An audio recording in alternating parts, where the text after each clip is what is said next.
Jeden, jeden, jeden, wie heilig, wie schein, wie tired, neshumas von jeden. My sincerest apologies and condolences for not posting a video in a year. I just didn't have internet reception. And now back to our regular programming. This right here is the Hebrew word for the Messiah, for the redemption.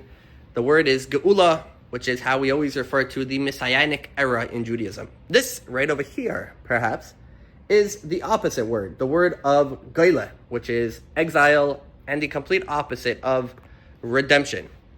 And Hebrew words really do matter in Judaism because we say that God made the world through calling something its name, and the letters of the name itself is what draws down the life force to exist spiritually.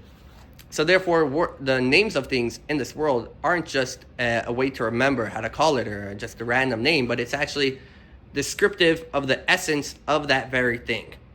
Now, having that in mind, it should be very fascinating to you that the word Geula, exile, and the opposite word of Geula, redemption, are the exact same letters. As you can see, you got the Gimel, Blaladam, and etc. The Rebbe explains this is very intentional because that is the whole entire point of the redemption. You see, they are the same letter, except they are all the same letters, except there's one letter missing in the word exile, and that is the letter Aleph. If you add the Aleph into the word exile, it now becomes redemption. If you add the Aleph into Geula, it now becomes Geula. Now, this Aleph in Judaism always stands for God. The first letter of the alphabet, it's the first of the word Alufa Shalaylam, the master of the world. So this Aleph refers to God, meaning the message of the word Moshiach itself, redemption itself, is that we are not running away from our physical existence and world. Rather, we are revealing in our actual world the letter Aleph, the godliness in everything, and the redemption. As a Rambam, Maimonides explains so beautifully and succulently that when the Messiah comes, nothing will change in the world. It's going to be the same physical world, but there will be a changing of power, meaning there will be a revealed godliness in the world. And therefore, we will see that it's not really a physical world, perhaps.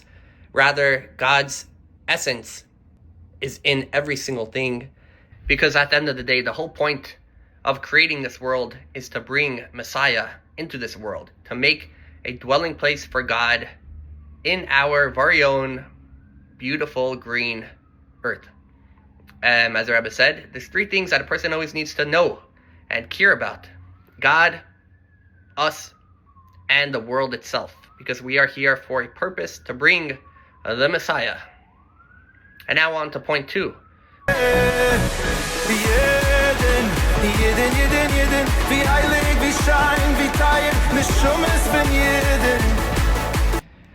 Those of us that appreciate numbers know that the number 7 is just one of the most beautiful, well-rounded numbers.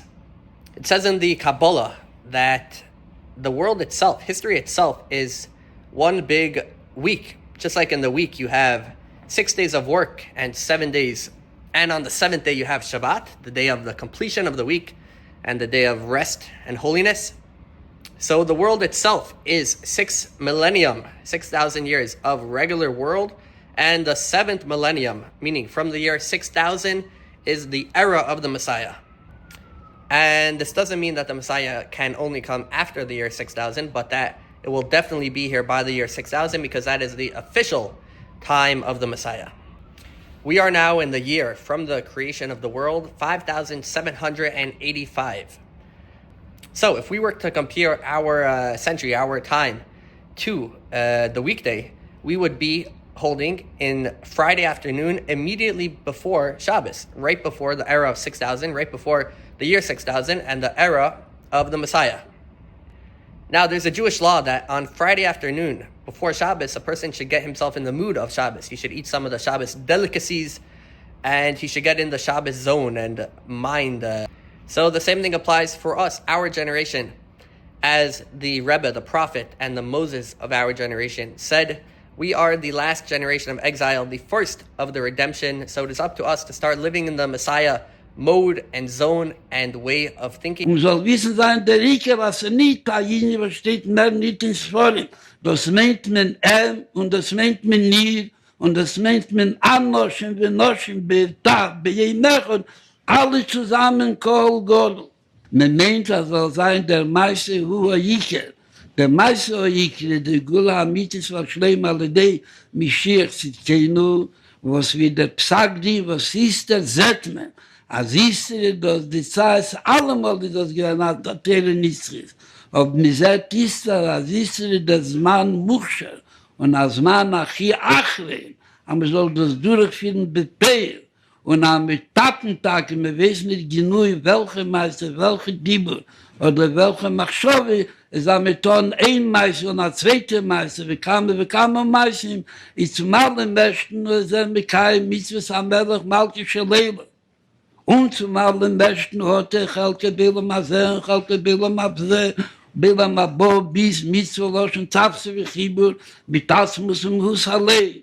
Und dann noch hat rechnet, hat dann Minen, als Sof Kolsof, wird dann der Eberstein mit Sake sein, und wird auch gefunden, oder dem Prat, oder die Meister, oder der Dibber, oder die Machschowe, und wird er rüberbringen, in Nevi, Schuhe, Zolle, Lei, Uleilam, Betashtus, Gula Hamitis, was schleim, Alidei, Moshiach, Zitkenu.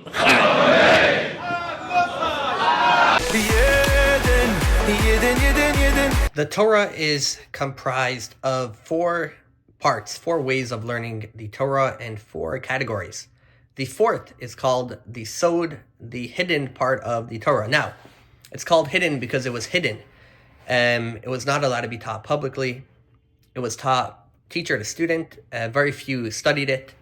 And it was really only a select few in the early generations, that learned the secrets of Torah. And that's because it was the secrets of God himself.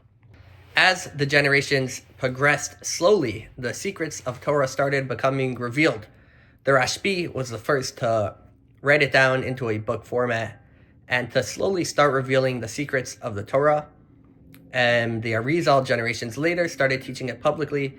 And he said the reason we are doing this is as we get closer to the coming of the Moshiach, it is now a mitzvah to reveal the secrets of the Torah, because that is what will allow us to be ready to greet the Moshiach.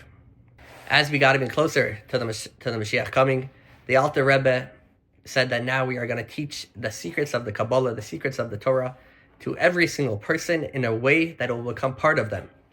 Meaning, what happens as we get closer to the Moshiach is what the Moshiach itself is. In your physical, regular, day-to-day brain, you are able to have the secrets of Hashem himself. And that is the definition of the revelation of Hashem in this world and the bringing of the Moshiach. So, that's actually what we do on this channel. Of course, you could watch this video. You could look on Chabad.org for more info and to study the secrets part of the Torah. And that will bring the Mashiach, the Messiah. It should be speedily in our days. We want Mashiach now.